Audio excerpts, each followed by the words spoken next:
నమస్తే వైడాంగిల్కి స్వాగతం. పెరుగుతున్న కేసులు, పుట్టుకొస్తున్న కొత్త స్ట్రెయిన్లు జనాలను టెన్షన్ పెట్టిస్తున్నాయి. ఇప్పుడు రోజుకు మించి రోజు బాధితుల సంఖ్య పెరుగుతోంది. ఇండియాలో సెకండ్ వేవ్ మొదలైనట్లేనా? రానున్న రోజులు మరింత నరకంలా మారబోతున్నాయా? ఆ 6 రాష్ట్రాల్లో పరిస్థితి మరీ భయంకరంగా ఎందుకు మారుతోంది?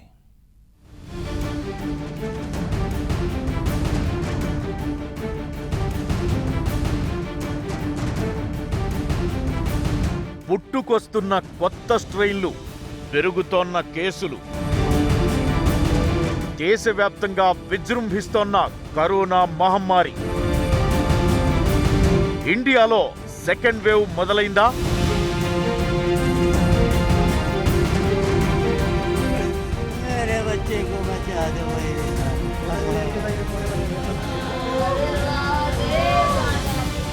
దేశంలో మొదటి కరోనా కేసు వెలుగు చూసినప్పుడు వణికిపోయారంతా.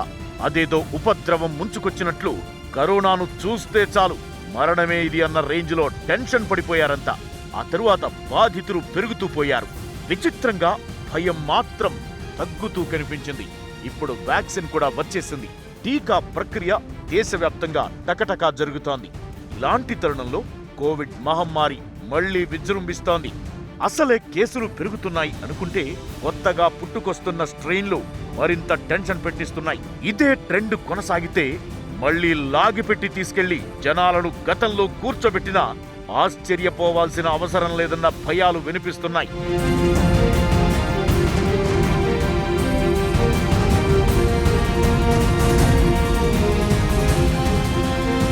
దేశంలోకి కరోనా ఎంట్రీ ఇచ్చి ఏడాది దాటింది. మహమ్మారికి అడ్డుకట్ట వేసేందుకు అద్భుతమైన పోరాటం చేశాం మనం. వైరస్ను ఎదుర్కోవడం ఇండియాకు సాధ్యమవుతుందా? పరిస్థితి భయంకరంగా మారబోతుందని హెచ్చరించిన, విమర్శించిన నోళ్లే ఆశ్చర్యపోయేలా మహమ్మారికి అడ్డుకట్ట వేయగలిగాం. టీకా కూడా వచ్చేసింది. ఇక అంతా నార్మల్ అనుకుంటున్న సమయంలో మళ్లీ కేసులు పెరుగుతుండడం కొత్త టెన్షన్ పెట్టిస్తోంది. జనాలు ఎవరికి వారు చేస్తున్న చిన్న చిన్న పొరపాట్లు వైరస్ను ప్రతి ఇంటి వాకిట్లోకి తీసుకొస్తోంది. మహారాష్ట్ర, పంజాబ్, కర్ణాటక, తమిళనాడు ప్రాంతాల్లో పరిస్థితి మరింత భయంకరంగా మారుతోంది. నాగ్పూర్లో వారం రోజుల పాటు పూర్తి స్థాయి లాక్డౌన్ విధిస్తూ మహా సర్కార్ నిర్ణయం తీసుకుంది.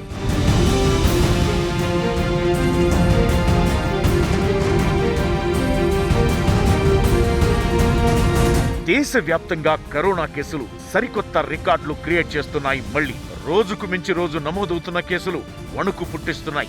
అమెరికా, రష్యా, ఇటలీ దేశాల్లోనూ అకస్మాత్తుగా తగ్గిపోయి మళ్లీ 3 నుంచి 5 నెలల వ్యవధి మధ్యలో సెకండ్ వేవ్ స్టార్ట్ అయింది. భారత్లో కూడా ఇలాంటి పరిస్థితే కనిపిస్తోంది. 78 రోజుల గరిష్టానికి దేశవ్యాప్తంగా కొత్త కేసులు నమోదవడం టెన్షన్ పెట్టిస్తోంది. మహారాష్ట్ర, కేరళ, పంజాబ్, కర్ణాటక, గుజరాత్, తమిళనాడు రాష్ట్రాల్లో కేసులు భారీగా పెరుగుతున్నాయి. ఈ 6 రాష్ట్రాల్లోనే 85.6% కేసులు నమోదవుతున్నాయి.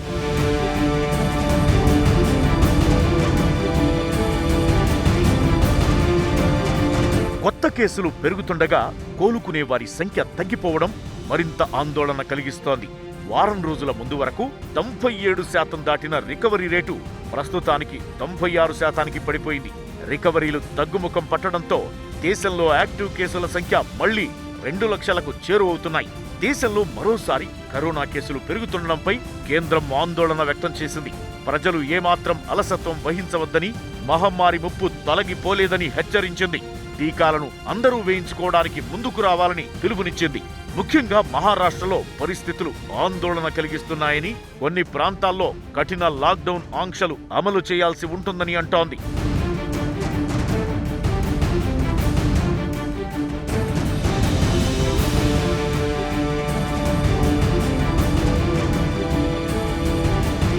కేసులు పెరుగుతున్న టెన్షన్ ఓవైపు వేధిస్తుంటే కొత్త వేరియంట్స్ కలకలం రేపుతున్నాయి.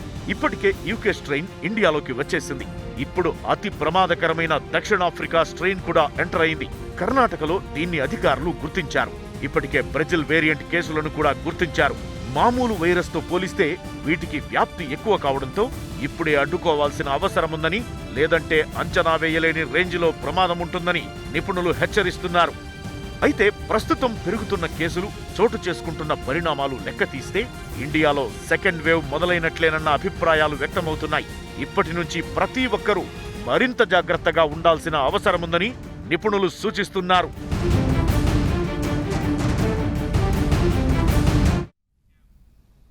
ఇండియాలోకి సెకండ్ వేవ్ ఎంటర్ అయిందనే వాదనే ఇప్పుడు వినిపిస్తోంది. తగ్గినట్లే తగ్గి మళ్లీ విరుచుకుపడుతున్న కరోనా దేశవ్యాప్తంగా డేంజరస్ సైరన్ మోగిస్తోంది. ఈ కేసుల సంఖ్య ఇలానే పెరుగుతూ పోతే పరిస్థితి ఏంటి? మరో నెల రోజుల తర్వాత ఏం జరగబోతోంది?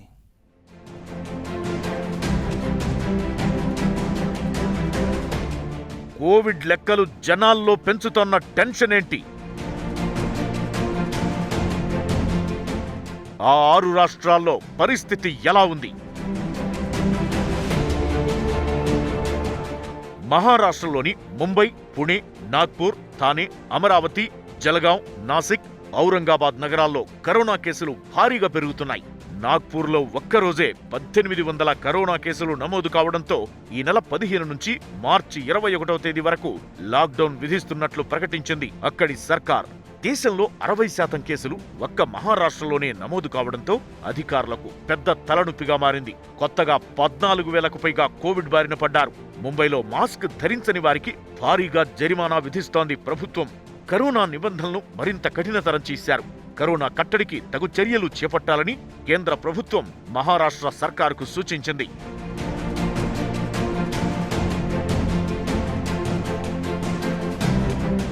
పుణేలో కొత్తగా ఒకే రోజు దాదాపు 3,000కు పైగా పాజిటివ్ కేసులు నమోదు కావడంతో అధికారులు చర్యలు మరింత కఠినతరం చేశారు. ఈ నెల 31 వరకు స్కూళ్లు, కాలేజీలు క్లోజ్ చేస్తూ నిర్ణయం తీసుకున్నారు. రాత్రి 10 గంటల నుంచి ఉదయం 6 గంటల వరకు హోటల్స్, రెస్టారెంట్లు, బార్లు క్లోజ్ చేయాలని ఆదేశించారు. తెరిచి ఉంచే సమయంలోనూ 50% ఆక్యుపెన్సీ మాత్రమే ఉండేలా నిబంధనలు విధించారు.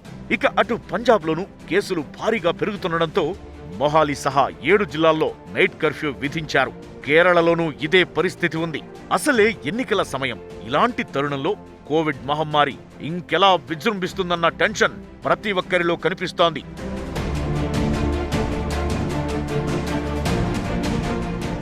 కేసుల లెక్కలు, వెలుగు చూస్తున్న పరిణామాల లెక్క తీస్తే దేశంలో కరోనా సెకండ్ వేవ్ స్టార్ట్ అయిందన్న అభిప్రాయాలు వ్యక్తమవుతున్నాయి. వారం రోజుల యావరేజీ కేసుల సంఖ్య చూస్తే జనవరిలో 19,521గా ఉండేది. అయితే ఆ తరువాత కేసులు క్రమంగా తగ్గుముఖం పట్టడంతో 67% తగ్గి ఫిబ్రవరి 11న 10,988కి పడిపోయింది. అంతా కూల్ అనుకుంటున్న సమయంలో మళ్లీ కేసులు పెరుగుతున్నాయి. ఈ నెల 10 నాటికి వారం సరాసరి కేసుల సంఖ్య 18,371కి పెరిగింది. ఇక మిగతా రాష్ట్రాలకు సంబంధించి వారంలో నమోదైన కేసుల యావరేజీ లెక్క తీస్తే టెన్షన్ మరింత పెరుగుతోంది. పంజాబ్లో పరిస్థితి మరింత భయంకరంగా కనిపిస్తోంది. పంజాబ్లో వారం రోజుల యావరేజీ కేసుల్లో దాదాపు 5 రెట్లకు పైగా పెరుగుదల కనిపించింది. జనవరి 1న 278 వీక్లీ యావరేజీ కేసులు నమోదవగా 27కు అది 181కి పడిపోయింది. ఈ నెల 10 నాటికి ఆ సంఖ్య 1,104కు పెరిగింది. రైతుల ఆందోళనలు కూడా ఈ రేంజ్లో కేసులు పెరగడానికి కారణమన్న అభిప్రాయాలు వ్యక్తమవుతున్నాయి. ఇక మహారాష్ట్రలో జనవరి 1న వారం రోజుల సగటు కేసులు 3,100 పైన ఉండగా ఫిబ్రవరికి 2,400కు పడిపోయింది. ఇప్పుడు 3 రెట్లకు పైగా పెరిగి 10,410గా ఉంది. ఇక జనవరితో కంపేర్ చేస్తే ఇప్పటికీ హర్యానా, మధ్యప్రదేశ్, ఢిల్లీలోనూ వీక్లీ సరాసరి కేసుల్లో భారీగా పెరుగుదల కనిపిస్తోంది. ఇక దేశవ్యాప్తంగా పాజిటివిటీ రేటు భారీగా పెరుగుతుండడం సెకండ్ వేవ్ ఎంటర్ అయిందన్న అంచనాలను మరింత బలపరుస్తున్నాయి. ప్రస్తుతం దేశవ్యాప్తంగా 2.6% పాజిటివిటీ రేటు ఉంది. ఆ మధ్య ఇది భారీగా తగ్గుముఖం పట్టగా ఇప్పుడు మళ్లీ పెరుగుతోంది. వైరస్ వ్యాప్తి ఏ రేంజ్లో పెరుగుతున్నాయన్న దానికి పాజిటివిటీ రేటు సూచిస్తోందని నిపుణులు అంచనా వేస్తున్నారు. ఇక అటు యాక్టివ్ కేసుల్లోనూ పెరుగుదల కనిపిస్తోంది. ప్రస్తుతం దేశవ్యాప్తంగా 2 లక్షలకు పైగా బాధితులు కోవిడ్ చికిత్స తీసుకుంటున్నారు. మొత్తం కేసుల్లోంచి చనిపోయిన వాళ్లు, కోలుకున్న వారు పోగా మిగిలినవే యాక్టివ్ కేసులు. గత వారం వరకు ఈ నంబర్ భారీగా తగ్గుముఖం పట్టింది. అయితే మళ్లీ ఇప్పుడు అది వేగంగా పెరుగుతోంది. కొత్తగా రోజు 2,251కి పైగా యాక్టివ్ కేసులు నమోదవుతున్నాయి. ఇలా యాక్టివ్ కేసులు, పాజిటివిటీ రేటు, వీక్లీ యావరేజీ లెక్కలు లెక్కతీస్తే ఇండియాలో సెకండ్ వేవ్ స్టార్ట్ అయిందని నిపుణులు అభిప్రాయపడుతున్నారు. ఇప్పుడు ప్రతి ఒక్కరూ మరింత జాగ్రత్తగా ఉండాల్సిన సమయమని, లెక్క చేయకుండా వ్యవహరిస్తే చెల్లించక తప్పదు భారీ మూల్యమని హెచ్చరిస్తున్నారు. కరోనా వైరస్ ప్రభావం చలికాలంలో ఎక్కువ అన్న అభిప్రాయం చాలామందికి ఉంది. సమ్మర్ వస్తే అంతా క్లియర్ అయిపోతుందని ఆశగా ఎదురు చూశారు. కానీ వేసవితో పాటే మళ్లీ విరుచుకుపడుతోంది కోవిడ్ వైరస్. శీతాకాలంలో కంట్రోల్లో ఉన్న వైరస్ ఎండాకాలంలో ఎందుకు విజృంభిస్తోంది? భారీగా కేసులు ఎందుకు నమోదవుతున్నాయి? తెలుగు రాష్ట్రాలు ముందు ఎలాంటి సవాళ్లను ఎదుర్కొనే అవకాశాలున్నాయి? సమ్మర్లో భారీగా పెరుగుతున్న కరోనా కేసులు, సెకండ్ వేవ్ విజృంభణకు ఇది శాంపిల్ మాత్రమేనా? తెలుగు రాష్ట్రాలను టెన్షన్ పెడుతున్న విషయాలేంటి? వైరస్ ప్రభావం ఏదైనా మామూలుగా చలికాలంలో ఎక్కువగా కనిపిస్తుంటుంది. ఇన్ఫ్లుయెంజాకు సంబంధించిన కారకాల ప్రభావం మరింత ఎక్కువగా ఉంటుంది. కరోనా విషయంలో లాస్ట్ ఇయర్ టెన్షన్ పడింది కూడా ఇందుకే. అసలే పండుగల సీజన్, ఆపై చలికాలం ప్రభావం ఎలా ఉంటుందా అని అంతా హడలెత్తిపోయారు. అలాంటి పీక్స్ టైం దాటి ఇప్పుడు వ్యాక్సిన్ వరకు వచ్చాం. అయితే విచిత్రమేమంటే ఎండాకాలంలో కేసులు విపరీతంగా పెరుగుతున్నాయి. దీంతో కారణం ఏంటన్న చర్చ ఇప్పుడు సామాన్యుల్లో వినిపిస్తోంది. సెకండ్ వేవ్ కు ఇది శాంపిల్ అని, అంతకు మించి ఉండబోతోంది సీన్ అని ఎవరికి వారు టెన్షన్ పడుతున్నారు.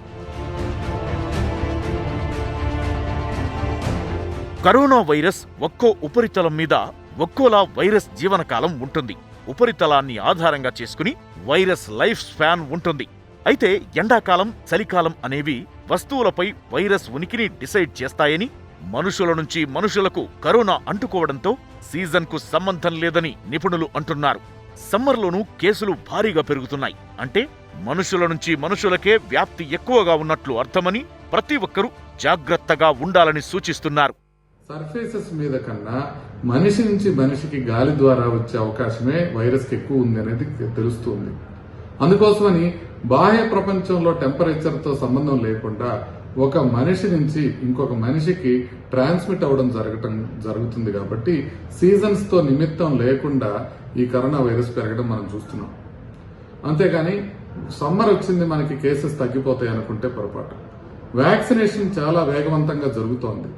కాబట్టి ఈ వ్యాక్సిన్స్ ఎప్పుడైతే మనం వేగవంతంగా ప్రజల్లోకి ఇంకా తీసుకెళ్లగలుగుతామో అప్పుడు కోవిడ్ ఇన్ఫెక్షన్ నెంబర్స్ ఎక్కువ కనపడినప్పటికీ కూడా ప్రాణాపాయం అయ్యే అవకాశం బాగా తగ్గే అవకాశం ఉంటుంది. దేశవ్యాప్తంగా ప్రస్తుతం 6 రాష్ట్రాల్లో మాత్రమే కరోనా కేసులు భారీగా నమోదవుతున్నాయి. అయినా సరే తెలుగు రాష్ట్రాలకు ప్రమాదం పొంచి ఉన్నట్లేనని పలువురు అభిప్రాయపడుతున్నారు. తెలంగాణలో వైరస్ చాప కింద నీరులా వ్యాపిస్తోంది. జనవరి నెలతో పోల్చుకుంటే ఫిబ్రవరి నెలలో కేసులు అధికమయ్యాయి. మార్చిలో మరింత పెరుగుతున్నాయి. క్షేత్రస్థాయిలో పాజిటివ్ కేసులు అధికంగా నమోదవుతున్నాయి. స్కూళ్లు, కాలేజీలు తెరవడం కూడా ఓ కారణంగా ఉంది. ఇక అటు తెలంగాణకు పొరుగు రాష్ట్రాలైన మహారాష్ట్ర, కర్ణాటకలో భారీగా కేసులు నమోదవుతున్నాయి. నిత్యం అక్కడి నుంచి రాష్ట్రానికి రాకపోకలు సాగిస్తుంటారు. దీంతో కేసులు మళ్లీ పెరిగే ప్రమాదముందని అంటున్నారు. ఇక ఏపీలోనూ కేసులు మళ్లీ పెరుగుతున్నాయి. దీనికి తోడు అక్కడ ఎన్నికల సీజన్ నడుస్తుండటంతో ఆ ప్రభావం రానున్న రోజుల్లో కనిపిస్తుందని అంటున్నారు. కరోనా లేదు, మన దగ్గరికి రాదు అన్న అలసత్వం పనిచేయదని, వైరస్తో సహజీవనం తప్పదని నిపుణులు సూచిస్తున్నారు. వ్యాక్సిన్ కూడా రావడంతో మన బలం మరింత పెరిగి మహమ్మారి మీద యుద్ధానికి ఓ ఆయుధం లభించిందని, అయితే వైరస్ పూర్తిగా అదుపులోకి వచ్చే వరకు ప్రతి ఒక్కరూ జాగ్రత్తగా ఉండాల్సిందేనని అంటున్నారు. వ్యాక్సిన్ వచ్చింది కదా అని రిలాక్స్ అవటానికి లేదు అంటున్నారు డాక్టర్లు. ముందుంది అసలు ప్రమాదమని హెచ్చరిస్తున్నారు. సెకండ్ వేవ్ మొదలైతే ఆ పరిణామాలు ఊహించుకోవటానికి కూడా భయంకరంగా ఉంటాయని చెప్తున్నారు.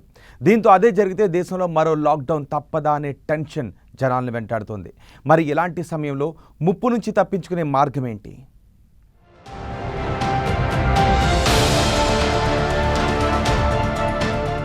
కరోనా వైరస్ సృష్టించిన విలయం అంతా ఇంతా కాదు.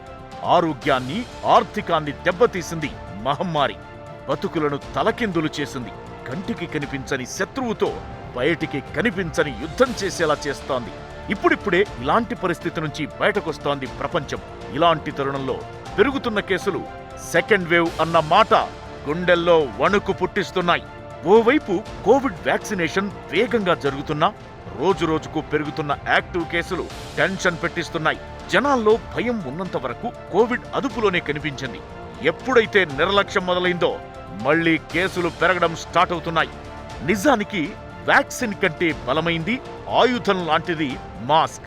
అయితే ఇప్పుడు జనాల్లో నిర్లక్ష్యం పెరిగిపోయింది. శానిటైజేషన్ సంగతి సరే సరి, వైరస్ మొత్తం పోలేదని, ఇది జస్ట్ బ్రేక్ మాత్రమే అన్న విషయం గుర్తు పెట్టుకోవాలని నిపుణులు సూచిస్తున్నారు. ఇప్పుడు మహారాష్ట్ర, కర్ణాటక, కేరళతో పాటు పలు రాష్ట్రాల్లో కేసులు పెరుగుతున్నాయి. అది కాని దేశమంతా వ్యాపిస్తే, సెకండ్ వేవ్ మొదలైతే పరిస్థితి ఊహించుకోవడానికే భయంకరంగా ఉంటుందని అంటున్నారు. ఎస్ఎంఎస్ సూత్రాన్ని ఇంకొన్ని రోజులు ప్రతి ఒక్కరూ అనుసరించాల్సిందేనని అంటున్నారు. సర్వేలెన్స్ పెంచడం, కరోనా ఎక్కడెక్కడైతే పెరుగుతుందో ఆయా ప్రాంతాల్లో సర్వేలెన్స్ పెంచాల్సినటువంటి అవసరం ఉంది. మూడోది వ్యాక్సినేషన్ ప్రక్రియ. ప్రతి ఒక్కరిని వ్యాక్సినేషన్ ప్రక్రియకు ప్రోత్సహించడము, ఎక్కడెక్కడైతే అందుబాటులో ఉన్నాయో వ్యాక్సిన్లు, ఎవరెవరైతే వల్నరబుల్ గ్రూప్స్ ఉన్నారో వాళ్ళందరికీ కూడా క్రమశిక్షణతో వ్యాక్సిన్ ఇప్పించడం, ఇవి తప్పనిసరిగా పాటించాల్సిన విషయం. వ్యాక్సిన్ విషయానికి వస్తే, ప్రస్తుతం వ్యాక్సిన్ మనకు కొంచెం తక్కువగా ఉన్నప్పటికీ రాబోయే 2-3 నెలల్లో కొత్త వ్యాక్సిన్లు కూడా అందుబాటులోకి వచ్చేటువంటి అవకాశం ఉంది. కాబట్టి ఈ వ్యాక్సినేషన్ కూడా అందరూ తప్పనిసరిగా తీసుకోవాల్సినటువంటి అవసరం ఉంది. ఇక అటు దేశవ్యాప్తంగా వ్యాక్సినేషన్ ప్రక్రియ వేగంగా కొనసాగుతోంది. ఆగస్టు నాటికి 30 కోట్ల మందికి టీకా అందించడమే లక్ష్యంగా కేంద్రం అడుగులేస్తోంది. మొదట్లో వ్యాక్సిన్ వేసుకునేందుకు కాస్త అనుమానపడిన వాళ్లు కూడా ఇప్పుడు ముందుకొస్తున్నారు. దీంతో వ్యాక్సినేషన్ ప్రక్రియ వేగంగా సాగుతోంది. ఇప్పటి వరకు దేశవ్యాప్తంగా 2,61,00,000కు పైగా వ్యాక్సిన్ డోసులు అందించారు. గురువారం ఒక్కరోజే 4,80,000 మందికి టీకా ఇచ్చారు. ఇదే రేంజ్లో టీకా ప్రక్రియ కొనసాగితే ఆగస్టు నాటికి అనుకున్న లక్ష్యాన్ని చేరుకోవడం పెద్ద కష్టమైన పనేమీ కాదని సూచిస్తున్నారు.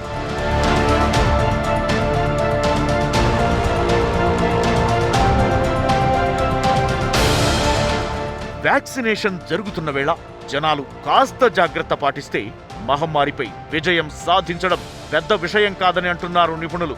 మాస్కులు ధరిస్తూ భౌతిక దూరం పాటించడంతో పాటు ఎవరికి వారు నిబంధనలు విధించుకోవాల్సిన అవసరముందని, అలా అయితేనే వైరస్ మీద పోరులో తొందరగా విజయం సాధిస్తామని చెబుతున్నారు. ఇక కేసులు పెరుగుతున్నా మరణాల సంఖ్య అదుపులో ఉండడం కాస్త ఊరటనిచ్చే అంశంగా కనిపిస్తోంది. ఇప్పటికిప్పుడు వైరస్ నుంచి ముప్పు తొలగాలంటే అది కోవిడ్ నిబంధనలు పాటించడమేనని అంటున్నారు. అసలే కొత్త స్ట్రెయిన్లు కలకలం రేపుతున్న వేళ ప్రతి ఒక్కరూ జాగ్రత్తగా ఉండాలని సూచిస్తున్నారు. ఒకప్పటితో పోలిస్తే ఇప్పుడు దేశవ్యాప్తంగా అధికారులు, ఆసుపత్రులు అన్నింటికీ రెడీగా ఉన్నాయి. ప్రెషర్ కనిపించడం లేదు. ఎలాంటి పరిస్థితినైనా ఎదుర్కొనేందుకు సిద్ధంగా ఉన్నట్లు కనిపిస్తున్నారు. దీంతో మరో లాక్డౌన్ దాదాపు రాకపోవచ్చని, అయితే పరిస్థితులు ఇలానే కొనసాగితే మాత్రం చెప్పడానికి లేదని అంటున్నారు. అది జరిగినా జరగొచ్చని అంటున్నారు. ఏం జరగాలన్నా, ఎలాంటి పరిణామం చోటు చేసుకోవాలన్నా మనం వ్యవహరిస్తున్న తీరు, తీసుకుంటున్న జాగ్రత్తల మీదే ఆధారపడి ఉంటుందన్నది మరికొందరి వాదన. ఇది ఇవాల్టి వాడ యాంగిల్. మరో అంశంతో మళ్ళీ కలుద్దాం. తాజా సమాచారం కోసం చూస్తూనే ఉండండి 10 టీవీ.